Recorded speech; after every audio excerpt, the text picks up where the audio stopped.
makers of Wrigley Spearmint Chewing Gum invite you to enjoy life. Life with Luigi, a new comedy show created by Cy Howard and starring that celebrated actor, Mr. J. Carrol Naish, with Alan Reed as Pasquale.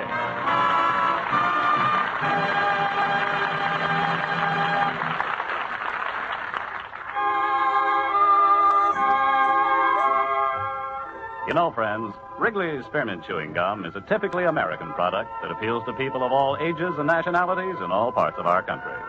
And the Wrigley people feel that Life with Luigi is a typically American radio program. A friendly, enjoyable show that sort of symbolizes the American spirit of tolerance and goodwill. So the makers of Wrigley's Spearmint Gum are glad to bring you Life with Luigi each week and have you join them in this pleasant half-hour's entertainment. And now let's read Luigi's letter as he writes about his adventures in America to his Mama Basco in Italy. Dear Mamma Mia, tomorrow is the birthday of a great American, George Washington. This is the man who was the first president of the United States. In those days, Mamma Mia, was no Democrats, no Republicans. So Washington was a pretty smart fella getting elected all by himself. Anyway, to celebrate the birthday of this great American, Mamma Mia, the radio is going to be full with the stories about him tomorrow. And my night school classes are going to help out. You see, on the local radio is going to be a big contest between all of the schools here in Chicago. And our teacher, Miss Spaulding, is picked Olson to recite the Washington's farewell address. Mamma Mia, if you can imagine a tall, skinny Washington with a Swedish accent, that's going to be Olson. But to tell the truth, Mamma Mia, I was hoping Miss Spaulding would pick me to say the farewell address. But I guess she figured, why trust the Luigi with the Washington's address if he's got enough trouble remembering his own address? Well, it's the time now I should go to my night school classes, so I'm going to finish this a little late.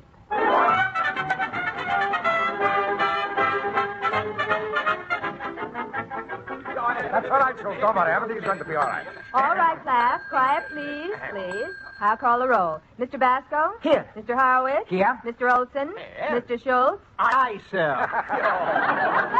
Mr. Schultz, please. You are in a classroom, not a boat. Miss Spaulding, the way I studied my lesson today, either way I'm going to be zonk. Well, pay attention then and learn something. Now, class, since tomorrow is Washington's birthday... Miss Spaulding, if I may interrupt, what about that contest tomorrow? I have memorized that whole speech. Oh, well, Mr. Olson, I have a special announcement to make about the contest. But right now, let's get on with the lesson. Mr. Basco. Yes, teacher. You may tell us, when was Washington born? On Washington is a birthday. Oh, that Luigi, does he take chances? Mr. Basco, give us the exact date of Washington's birth. Oh, that was in February. Yes, go on. February 22nd. What year? 1732. Well, now that we finally got Washington born, let's get on with the revolution. Mr. Schultz, instead of being funny, tell us something about the part that Washington played in the revolution. Well, certainly. To begin with, Washington was on the American side. Of course. Go on. Well, he was a general. Yes? He won every battle he fought. No, Mr. Schultz, Washington lost some battles, too. Yeah, I know, but on his birthday, is it a nice thing to say? Miss Spaulding, you said before you got some announcement to make about the George Washington contest for the radio. Oh, yes, I have. Class, there have been some program changes made, and... Well, Mr. Olson, I'm afraid you won't like this news. What news, Miss Spaulding? Well, the principal has changed our plans, and you won't be able to make your speech tomorrow. But, Miss Spaulding, I spent hours memorizing Washington's farewell address.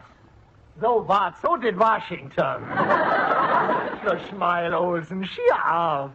Yeah, but Miss Spaulding, if Olson doesn't make the speech, how our school is going to win the contest? Well, the principal decided that our class should present a joint effort. He thought we'd stand a better chance of winning if we all participated and presented a short play based on Washington's life. Hey, we're all going to be on the radio. Yeah.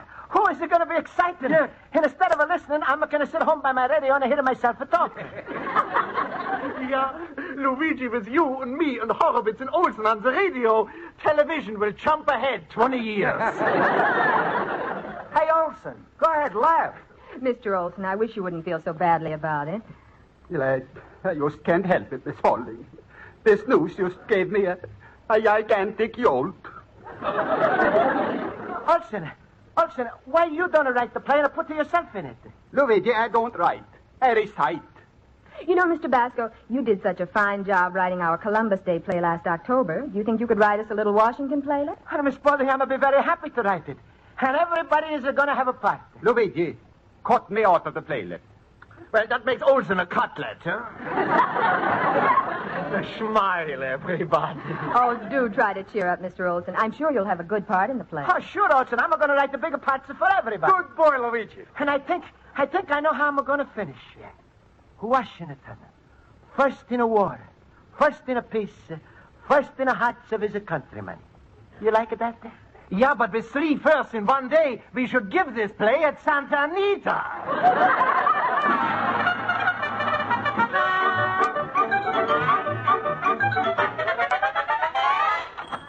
Luigi, my friend. Hello, Luigi. Hello. Hello, Pasquale. Hey, what are you writing there, little pumpkin head? That's for George Washington. Luigi, he ain't going to read it. He's dead. It's for the radio, Pasquale. I'm going to write a play about the Washingtonists so my class can act it on the radio. And maybe our school is going to win a first prize. What is the first prize? A box of Martha Washington candy? Pasquale, I think it's not the right that you should make fun of maybe the biggest American who ever lived. Oh, me? Luigi, I love George Washington. Maybe you don't know this, but all day long, I go around and kiss my own private collection of George Washington pictures. Huh? Hey, Pasquale, where are you keeping these pictures of Washington? On $1 bills in my cash register. Hey, tell me, Luigi. You writing a part for me or Rosa in your play? No. No, huh? No, only my class is in it. And I'm playing a Washington. You? Well. Look who's going to be George Washington. My little banana nose. Oh, Luigi, you're certainly learning to be a big ham, writing the play, taking the main part. I suppose you're also going to be the cherry tree. Hey, Pasquale, maybe you're right. You think it's not nice if I write the play and also make myself a Washington? Sure not. Ever hear this fella Shakespeare acted in his own plays? Of course not. He should give Laurence Olivier the chance. Look, Luigi, I brought you here to America. I'm responsible for you. Please, let me explain to you something about good manners. When you come to my house and we both eat it and there's one little piece of food left on the plate, who you suppose gets that piece, you or me? Maybe we share it up. Is it too small to share up? It's only a crumb. Now, who gets it? Pasquale, if you're hungrier than me, I'm glad to let you have it. No. Look. We're both just as hungry. It's only enough for one of us. And now what do you do? Well, I'm run out to check this grocery and I buy some more food. It's a Sunday. The stores are closed. Yeah, but Pasquale, you starving from hunger. I'm running a half a mile to get you some food. And you mean to say, if you Chetty, he wouldn't open up his grocery for you? He wouldn't, huh? Oh, I hate that man. Get him on the phone. Hey, wait a minute. What's going on? What are we talking about? Look, Luigi, what I'm trying to teach you, a gentleman always serves himself last. If you writing the play, you know can be Washington. I suppose you're right, Pasquale. Olsen, he would be very mad. He's mad enough already. But Miss Spaulding has said that I must write the play. And Pasquale, I would like to play the Washington. Well, that's too bad, Luigi. Look, Luigi, if somebody else was to write this play for you, then he could make you Washington. It wouldn't look like you was grabbing off for the best part of yourself. Pasquale, it's a wonderful idea, but who could write this play for me? Me? You? Sure. Luigi, you got nothing to worry about. I'm going to write this Washington play for you. You're going to be Washington. Nobody's going to get angry at you. Your school wins the contest, and you're a big man. But, Pasquale, what will Miss Spaulding say? Don't worry, little cabbage puds. When she reads it when I'm written for you, you're going to be a bigger man than a Washington. Yeah, but, Pasquale, if you're going to write this play, you got to know some facts about the Washington. Oh, stop. Luigi, I don't bother with those little things. When I get in my head on a subject, it's to get right down to the meat. You're so right, Pasquale. You really meet the head. That's a funny thing, and when I'm say it, it's a come out of different.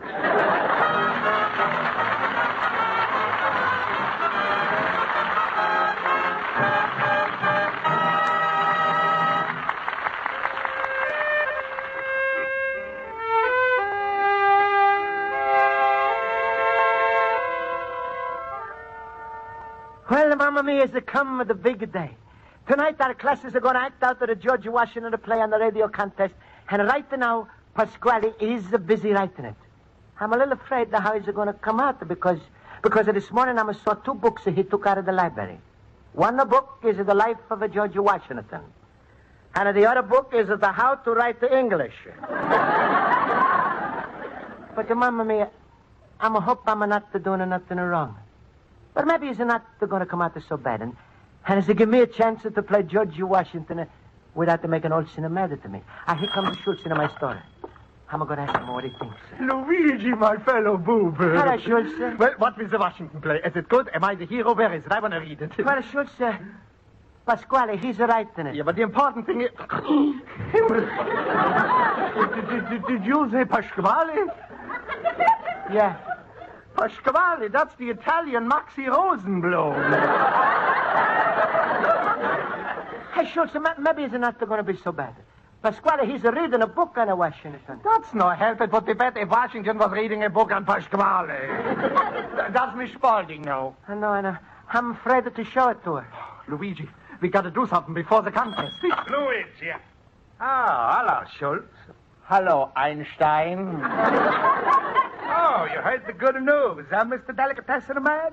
Pasquale, spell cat. Sure. K-A-T. That's all. Luigi, your witness. Luigi, please, let's escape out of the country before the damage is done. Look, Schultz, I'm doing Luigi a big favor. The way I'm wrote this play, at least he's a Washington, it's not going to hurt Olsen's feelings.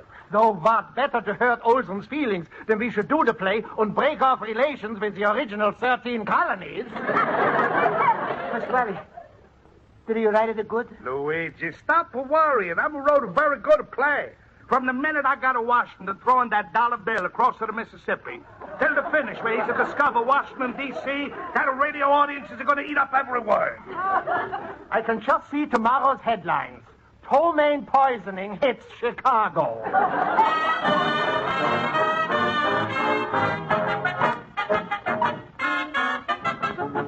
Come on with the play. Let's start. Hello, class. Hello, Miss Bowling. When do we go on the air, Miss Bowling? Very soon, Mr. Horowitz. Gowdy School is just about finishing their play now, and we're on next. You all better take your places around the microphone. And don't forget, when the red light flashes, you're on the air. Mamma Mia, we're going to be coming out of the radios. My heart is beating like a frightened little cocker spaniel. I feel a little jittery, too, by jingling. Now, class, try not to be nervous. I'm sorry I couldn't attend any of your rehearsal, but Mr. Basco, knowing how you feel about Washington, I'm convinced that you've written a wonderful play. Well, I'm hoping you like it, Miss Spaulding. Don't worry, it's a beautiful play. I mean, Luigi took care of everything. I have the utmost confidence in him, and I hope you'll all do well. Our school board head, Mr. Anderson, is here tonight, and he expects us to win for our school. Mr. Schultz, what are you scribbling there? Schultz's farewell address. I'm committing suicide. Oh, come now. You all look too nervous. You must play your parts with confidence. Miss Walden, I've been looking for Oh, Mr. Anderson. Class, I want you to meet our school board head, Mr. Anderson. Hello, Mr. Anderson. Good evening, gentlemen. I hope you're all ready to do your best. True, we're broadcasting from only a small local station, but your voices will be heard by many thousands of people. Poor innocent bystanders. Mr. Anderson, if we are broadcasting over the radio, how do we know who wins the contest? Well, we've set a time limit. After the broadcast and after each school's presentation, the audience phones in their votes. The school receiving the most phone calls wins the contest. Phone calls? That's a fair and a square. I haven't read your play yet, gentlemen, but I'm sure it's a fight. Oh, don't worry, Mr. Anderson. Mr. Basco has a great feeling and love for Washington. Now, class, before Mr. Anderson leaves, are there any questions you want to ask him? Yeah. Which way is Siberia? Will you accompany me to the control room? From there, we can watch the broadcast together. Why, certainly, Mr. Anderson. Well, good luck, class, and do try hard to win. Quiet, everybody. The light is turned red. And so, friends, if you like this play best of all, please call at once. The number is Central 0578. And now, our last class, Miss Spaulding's Night School group from the North Halsted Street School, will present several scenes from the life of Washington.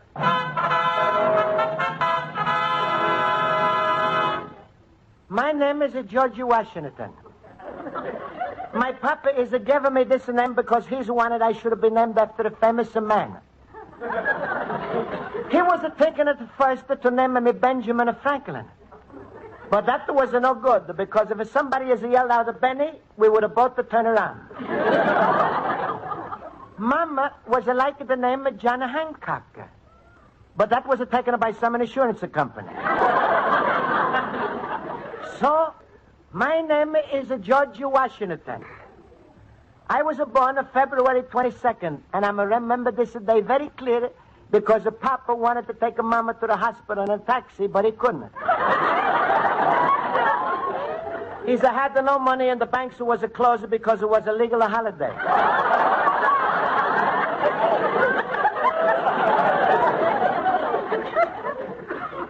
Well, after I was born, 6 years was a flyby, and I was 6 years old. One day, I was playing in the yard when I hear my mama, she's calling me. George Washington. Yes, Mama. George, I am baking a sherry pie, and I ran out of sherries. Here are 2 Guildensterns. Go to the grocery store and get me some sherries. But, Mama, it's a Sunday, and if you check the grocery store, is closed. George, I must have those sherries for my pie. We're having some British generals for dinner, and I wanted something nice to feed those redskins. But, Mama, I'm going to see why we got to feed those British. They're giving us a taxation without the representation. They refuse to give us our freedom, and they're raising the tariff to increase the king's revenue from us subjects. George, stop talking like a child. Now, go out and get me some cherries. All right, Mama. Where I'm going to get to the cherries? I'm going to run down to the saloon and steal the cherries from the Manhattan glasses.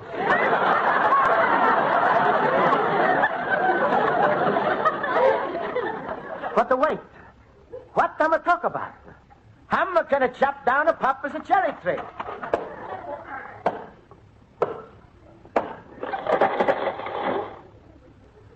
Little did I realize what I was doing until later that night the Papa was calling me. Georgie. Yes, Papa. Georgie, come over here. Yes, Papa. Georgie, I want to ask you a question. A cherry tree was shot down at 4 minutes after 2 today. 10 minutes later, you came into the house with 5 pounds of cherries. There was a little axe which I found by the tree. I sprayed the handle with powder, and I found your fingerprints on it. Later, I went along to the scene of the crime with my magnifying glass, and your footprints lead directly from the tree to your bedroom. Now, I made a chemical analysis of the mud near the tree, and it matches exactly the mud I found on your shoes. Now, Georgie, I don't want to seem suspicious, but who chopped down that tree? Papa, I'm not going to tell a lie. I'm did it. That's what I like. A boy what tells the truth.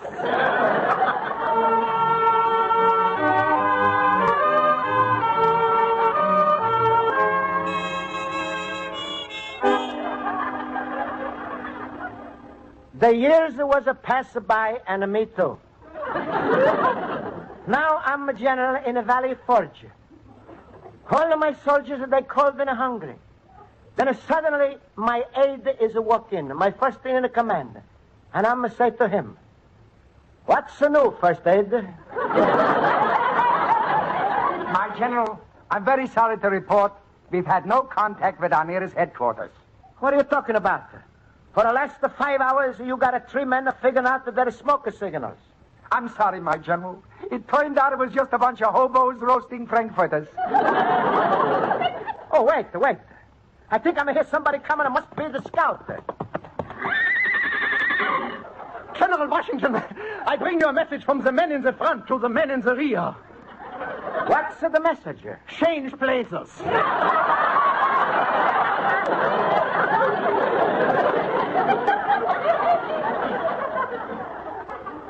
I'm going to like that message. And by the way, Scout, why it took you so long to get here? I stopped to help an old lady cross the river. Wait, General Washington, I got important news for you. What the news? Well, it's good news and bad news.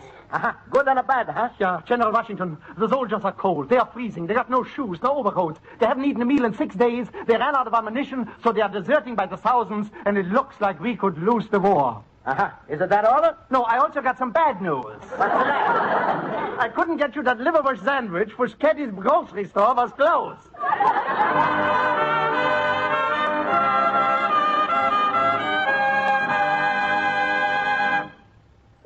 Well, Schultz, what do you think? You think we can win a contest? I ain't talking till I see my lawyer. I just heard that the Marshall School got 50 phone calls. You think they'll beat that? Adams School got 67 calls. Yeah, but Schultz, what do you think we're going to get? 20 years to life.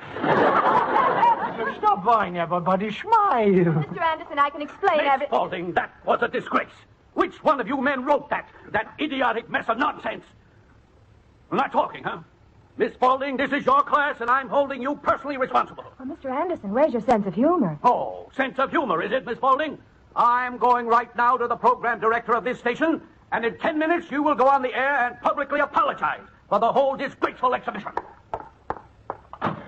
Mr. Basco, I had so much confidence in you. How could you let me down? No, Miss Spaulding, I'll take the responsibility. No, it's me. No, I blame myself, Miss Spaulding. I should have written that play like you told me. No, Mr. Olson, we can't blame you. Well, fight it out among yourselves. I'm innocent.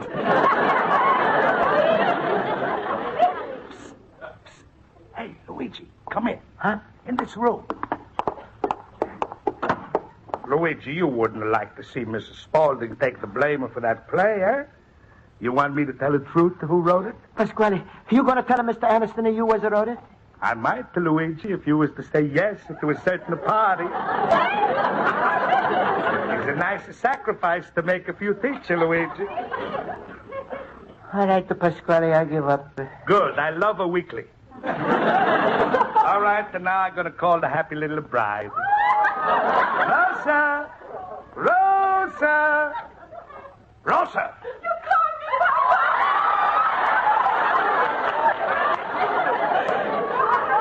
Yes, my little bunny face. Rosa, say hello to Luigi.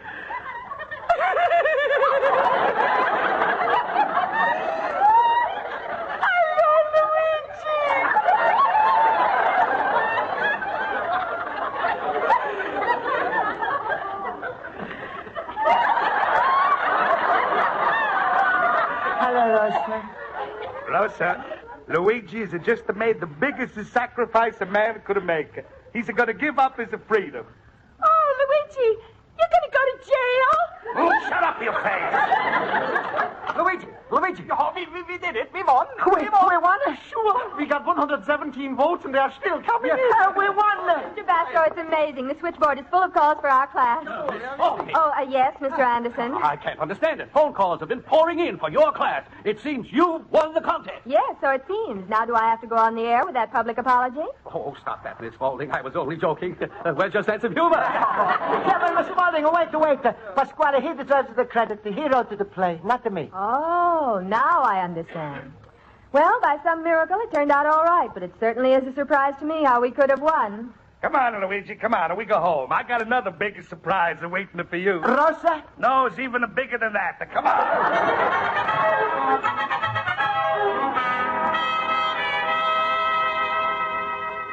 Well, let's go into my spaghetti palace now. Hello, station WPXR. Hello, station WPXR. I cast my vote for Miss Spaulding's class. Hello, WPXR. I vote for Miss Spaulding's class. I cast my vote for Miss Spaulding's class. Hey, Pasquale, look, they're changing their voices with the handkerchiefs. Sure. Happens there's also 5 other fellas are calling up from Joe's pool room, cigar store, all over town. Pasquale, you told them to do all of this? Luigi, I cannot tell a lie.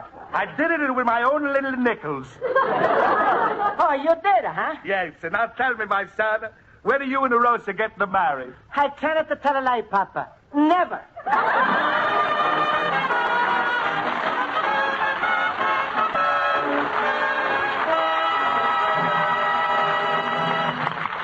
Folks, the makers of Wrigley's Spearmint Chewing Gum hope you enjoyed tonight's episode of Life with Luigi. They present this program each week because they know that millions of Americans like to listen to the adventures of Luigi just as millions enjoy chewing Wrigley's Spearmint Gum. You see, chewing Wrigley's Spearmint is not only good, wholesome fun, it's also good for you. That's because sinking your teeth into a smooth piece of gum is a natural way to help relieve pent-up tension. It gives you a pleasant feeling of satisfaction. Keep refreshing Wrigley's Spearmint Gum with you at all times so that you can chew and enjoy a stick whenever you please.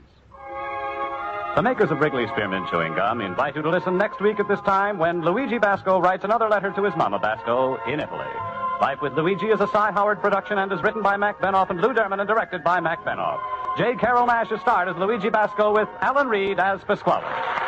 The Wrigley Company invites you to listen to their other program, The Gene Autry Show, every Saturday night over most of these stations. This is CBS, the Columbia Broadcasting System.